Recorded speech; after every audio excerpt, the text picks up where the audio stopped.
গত কয়েকদিন ধরে বাংলাদেশের তীব্র শীত, তার মধ্যে সবচেয়ে বেশি শীত হচ্ছে গ্রামগঞ্জে। আমরা যারা শহরে থাকি তারা আমরা এতটা শীত অনুভব করতে পারি না, কিন্তু এবার আমরা যখন শহরেও তীব্র শীত ছিল, এই শীতের কথা মাথায় রেখে আমরা আপনাদের জন্য আমাদের বড় ভাইদের মাধ্যমে আপনাদের কাছে এই শীত বস্ত্র কম্বল নিয়ে এসেছি।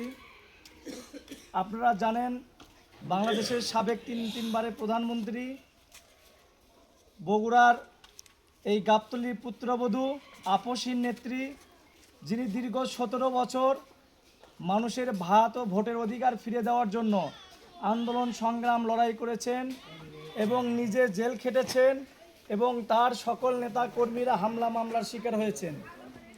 দীর্ঘদিন পরে তার পুত্র বড় সন্তান জনাব তারেক রহমান দীর্ঘ 17-18 বছর সে দেশের বাইরে ছিল, সেখানে আসতে পারেনি।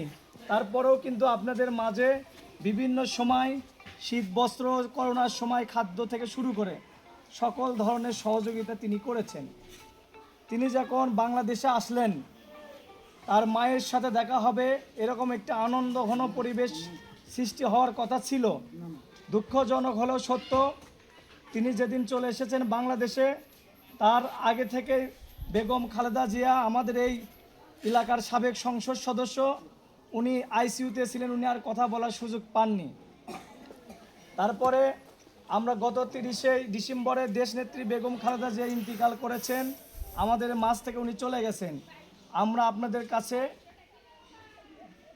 এই এলাকার মানুষ হিসেবে আপনাদের কাছে দোয়া চাইব, তিনি যেন জান্নাতুল ফিরদাউস আল্লাহ তাকে নসিব করে, এবং আপনারা দোয়া করবেন আমাদের এই গাবতলীর সন্তান জনাব তারেক রহমান, উনি আগামী দিনে এই এলাকা থেকে, বগুড়া থেকে নির্বাচন করবেন এবং উনি আগামী দিনে ইনশাআল্লাহ বাংলাদেশের প্রধানমন্ত্রী হবেন। তার জন্য দোয়া করবেন। তার আপন বলতে আর কেউ নাই। এই হাসিনা সরকার তার ভাইকে মেরে ফেলছে এবং বেগম খালেদা জিয়াকেও তিনি জেলখানায় নিয়ে স্লো পয়জন খেলে তাকেও মেরে ফেলছে। এই বাংলাদেশের শহীদ প্রেসিডেন্ট জিয়াউর রহমান, আমাদের এই গাবতলীর সন্তান, তাকেও মেরে ফেলছে। সর্বশেষ এখন তারেক রহমান, উনি একাই জীবিত রয়েছেন। তার জন্য দোয়া করবেন উনি যেন এই দেশের মানুষের সেবা করে আপনাদের আশেপাশে এসে দাঁড়াতে পারে। সবচেয়ে গর্বের বিষয় কি, আমরা সব জায়গায় বলতে পারবো আমাদের সন্তান, আমাদের এলাকার মানুষ সারা বাংলাদেশের নেতৃত্ব দিচ্ছে, সারা বাংলাদেশের প্রধানমন্ত্রী হবে ইনশাআল্লাহ। এটা আমাদের জন্য গর্বের বিষয়।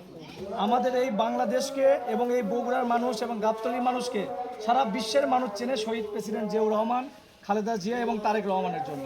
শুধু তার জন্য দোয়া করবেন, এটুকুই আপনাদের কাছে চাওয়া। এবং আমি চেষ্টা করব সর্বোচ্চ আপনাদের বিপদে আপদে পাশে থাকার জন্য। আমাদের জন্য দোয়া করবেন, আমার জন্য দোয়া করবেন, যেন আমাকে সুস্থ রাখে আল্লাহ, এবং আমার পরিবারকে যেন সুস্থ রাখে। আমার আম্মা অসুস্থ, তার জন্য দোয়া করবেন, সে যেন সুস্থ থাকে। আপনাদের পাশে যেন আমরা প্রতিবার এরকম করে, আমি অনেক ছোটোবেলা থেকে আপনাদের মাঝে যতটুকু পারি আমার সাধ্য অনুযায়ী আমি আপনাদের মাঝে ছিলাম। এই করোনাকালীন সময়ে আমি প্রত্যেকটি মানুষের পাশে দাঁড়াইছি। দীর্ঘ 10-15 বছর ধরে শীতের মধ্যেও আপনাদের পাশে ছিলাম। তো আপনারা দোয়া করবেন, এইটুকু চাওয়া আপনাদের কাছে, আর কোনো চাওয়া নাই। সবাইকে ধন্যবাদ। সবাই একটু শৃঙ্খলাভাবে লাইন হয়ে নেবেন, এটাই আপনাদের কাছে অনুরোধ।